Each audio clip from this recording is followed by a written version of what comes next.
खाना बनाने के लिए आप कौन से तेल का इस्तेमाल करते हैं? Is your fat is going to be fatal?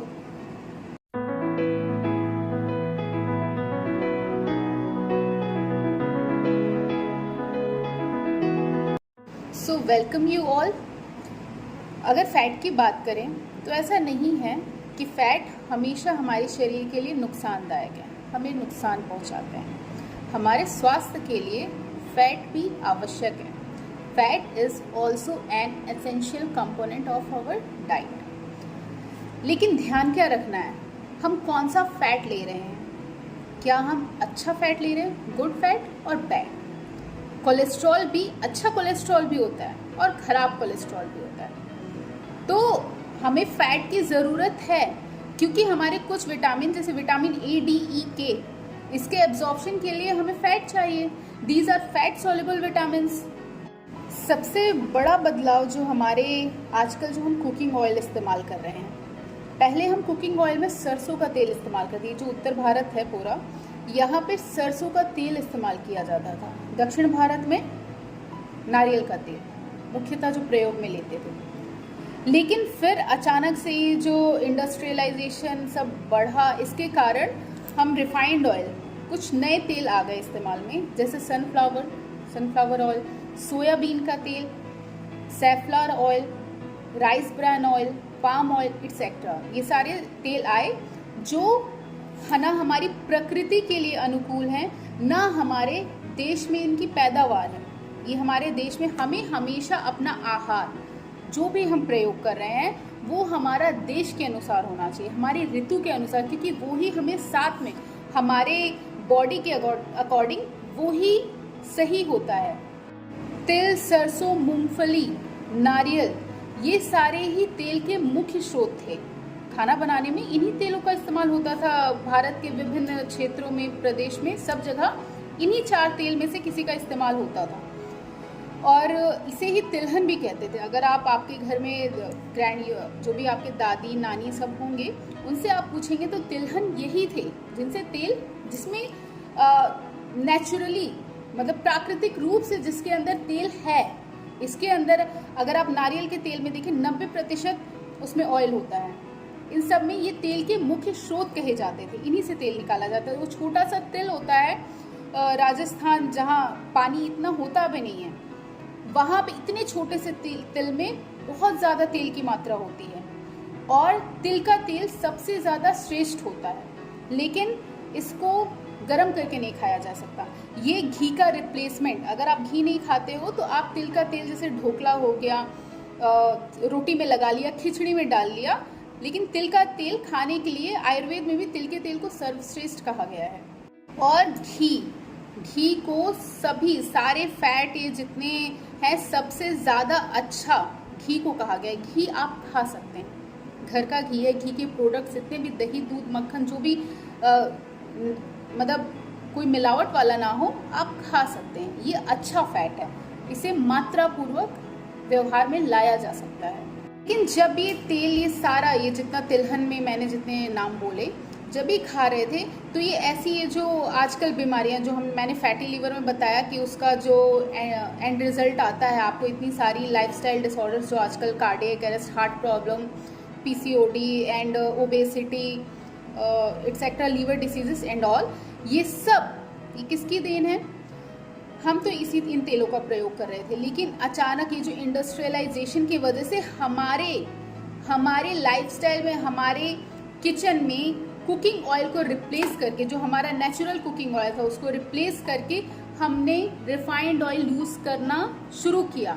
ये हमारे में इंट्रोड्यूस किया गया सोयाबीन ऑयल। सोयाबीन, इसमें बीन आ रहा है ना, बीन इज अ दाल, ये दाल है, ये तिलहन नहीं, ये दलहन है। सोयाबीन इज अ दलहन, दाल की तरह हम खाते भी हैं। सोयाबीन, सैफलॉर ऑयल, जिसको कुसुम्ब का तेल कहते हैं, कुसुम्ब का तेल। और कुसुम्ब का तेल सबसे निकृष्ट, सबसे खराब होता है प्रयोग में। बिल्कुल आयुर्वेद में इसका प्रयोग बिल्कुल मना किया है, ये आपके स्वास्थ्य के लिए बिल्कुल हानिकारक है। और sunflower oil, rice bran oil. Rice bran oil क्या है? ब्रान इज चोकर, भूसी। ये जितने रिफाइंड ऑयल वाले जितने मैं ये नाम गिना रही हूँ, जो बाद में आए नहीं, इंट्रोड्यूस किए गए, ये सारे तेल के स्रोत हैं भी नहीं। इसमें हम सॉल्वेंट मिलाकर उसको इतना प्यूरिफाई करके, फोर्टिफाई करके उसको हम खाने योग्य बनाते हैं। उसमें हम नेचुरल आर्टिफिशियली सारी विटामिन ई वगैरह सब ऐड करते हैं। लेकिन अगर अपने जो हम पारंपरिक रूप से ट्रेडिशनली जो एडिबल ऑयल्स यूज हो रहे थे हमारे किचन में, जैसे मस्टर्ड ऑयल ये उत्तर भारत में, ये उत्तर प्रदेश बहुत यूज होता था, सबके घर में यूज होता था। और उसमें उसका येलो कलर होता है, नेचुरली मस्टर्ड ऑयल का, सरसों के तेल का येलो कलर होता है। वो येलो कलर विटामिन ए के कारण होता है, विटामिन ए का येलो कलर होता है। तो नेचुरली उसमें सारे विटामिन होते हैं, कुछ हमें एडिशनली ऐड करने की जरूरत नहीं है। अगर हम तिल के तेल की बात करें तो तिल का तेल जो प्योर होता है वो ब्लैक कलर का होता है, काले कलर का होता है, क्योंकि उसमें नेचुरली प्राकृतिक रूप से विटामिन ई पाया जाता है, इसीलिए वो सर्वश्रेष्ठ होता है। हमारे सबके किचन में पारंपरिक रूप से healthy fat, healthy cooking oil का सोर्स था, जिसे हमने ये सब अपनी इंडस्ट्रियलाइजेशन और ये मार्केटिंग स्ट्रेटजी में फंस कर हमने चेंज कर दिया। और हमने ही ये जितनी डिसीजेस अभी, हार्ट अटैक इतना बढ़ गया, ये जो हम कुकिंग ऑयल इस्तेमाल करते हैं, ये इसमें poly unsaturated fat and mono unsaturated fat, free fatty acid, ये सब आप खुद ही गूगल कर लीजिए डिटेल में। किसी को भी खाने से पहले उसके कंपोनेंट्स, उसके कंपोजिशन पे ध्यान दीजिए, क्या वो आपके लिए सच में यूजफुल है कि बस आप ये जो चकाचौंध है इसी के कारण आप उसको अपनी डाइट में शामिल कर रहे हैं। दिमाग खोल कर खाइए। तो ये मस्टर्ड ऑयल जो यूज होता है, ये mustard oil is very good and having anti fungal property, इसीलिए आप अचार में सरसों का तेल डाला जाता है ताकि वो सालों साल खराब ना हो। और बाहर जितना भी आप फूड स्टॉल सब जगह देखेंगे, ये सारे ऑयल, रिफाइंड ऑयल वगैरह यूज हो रहे हैं। और इसको जो हमारे अपने प्राकृतिक ऑयल थे, सारे तिलहन के जो थे, तो उसको हम बार बार हीट करते हैं। मस्टर्ड ऑयल को अगर हमने 4-5 बार हीट भी किया तो भी उसकी डीनेचरिंग इतनी ज़्यादा नहीं होती, उसमें बहुत ज़्यादा चेंज नहीं आता। लेकिन आप ये सोयाबीन ऑयल को बार बार हीट करेंगे, अगर आप 4-5 बार हीट करते हैं, आप करके देखिए, तो वो डीनेचर्ड हो जाता है, रैंसिड, उसमें खट्टापन आ जाता है। और 4-5 बार उसे गर्म करने के बाद वो एक डामर जैसा काले कलर का एक हार्मफुल सब्सटेंस बन जाता है। पाम ऑयल का यूज़ आजकल और बहुत बढ़ गया है। तो पाम ऑयल मेनली जो यूज़ होता है वो बेकरी आइटम में यूज़ होता है, क्योंकि पाम ऑयल को डाइजेस्ट करने के लिए बहुत high temperature at 60 degree, more than 60 degree Celsius चाहिए। तो उसके लिए या तो अगर आपने उसको खाया तो आपको उसको पचाने के लिए आप इतना वर्कआउट करो कि आपकी बॉडी का टेम्परेचर राइज हो और वो पचे। So this is very harmful. इसीलिए ये जो भी रिफाइंड ऑयल का सोर्स है, soybean, safflower, rice bran oil, palm oil, all this, ये कभी हमारे में तिलहन थे ही नहीं, तेल का सोर्स ये थे ही नहीं। और ये हमारी प्रकृति के लिए भी अनुकूल नहीं है, हमारे स्वास्थ्य के लिए अनुकूल नहीं है।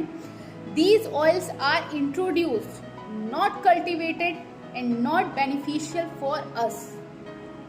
ये जितने हमारे प्राकृतिक तेल के स्रोत हैं, वो सारे किसानों के लिए भी, हमारे फार्मर्स पर भी कोई बर्डन, कोई भी फाइनेंशियल बर्डन सब नहीं आता है, क्योंकि वो नेचुरल, तिल का तेल बहुत कम पानी चाहिए उसके लिए, वो बहुत अच्छी पैदावार हो जाती है, 4-5 बारिश में अच्छी पैदावार उसकी हो जाती है। सरसों का तेल हमारे यहाँ कितनी अच्छा ईजिली उगाया जाता है, ज़्यादा पेस्टिसाइड की जरूरत नहीं। पर आप ये सोयाबीन की पैदावार के लिए बहुत ज़्यादा पानी चाहिए, और प्लस इसमें पेस्टिसाइड्स बहुत ज़्यादा, जब पेस्टिसाइड्स का यूज़ होगा, इसीलिए आजकल कैंसर, इतना सारा ये सब ट्यूमर, इन सब के केसेस बढ़ गए हैं। वी ऑल आर कंज्यूमर्स, जो भी हमें दिखाया जाता है हम उसमें फंस जाते हैं, हम उसमें दिमाग नहीं लगाते कि ये सच में जो कहा जा रहा है क्या वो सच में है, कि ये सब एक स्ट्रेटेजी है। हमारे सब खान पान सबको चेंज करने के लिए हमारा जो अपना पहले का खान पान था बहुत अच्छा था, बहुत स्वास्थ्यवर्धक था। So be a wise consumer, change your oil, change your diet according to your region. जो हमारे क्षेत्र में नहीं, हमारे देश में जिसकी पैदावार नहीं है, वो हमारे लिए अच्छा नहीं है, हमारे लिए स्वास्थ्यवर्धक नहीं है। So don't let your fat to be fatal to you. That's all for today. Thank you.